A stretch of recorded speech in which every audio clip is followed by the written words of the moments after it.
ভারতীয় রেলওয়ে সম্প্রতি তৎকাল টিকিট বুকিংয়ের প্রক্রিয়া কিছু নতুন নিয়ম চালু করেছে, যা যাত্রীদের জন্য আরও সুবিধাজনক হবে। তৎকাল টিকিট এমন যাত্রীদের জন্য একটি বিশেষ সেবা যারা হঠাৎ করে যাত্রা করতে চান। এই সেবার মাধ্যমে যাত্রীরা দ্রুত টিকিট বুক করতে পারেন, তবে তার জন্য অতিরিক্ত চার্জ দিতে হয়। তো বন্ধুরা, কি এই নতুন নিয়মে আপডেট হয়েছে চলুন আপনাদেরকে বিস্তারিত জানিয়ে দিই।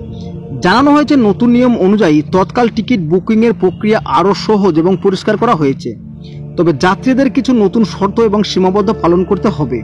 তবে যাত্রীরা এখন থেকে টিকিট বুকিংয়ের সময় নির্দিষ্ট কিছু বিষয় মাথায় রাখতে হবে।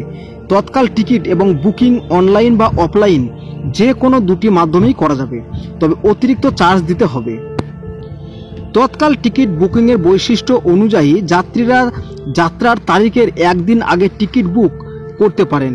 তো নতুন নিয়মে রিফান্ড নীতিও পরিবর্তিত রয়েছে।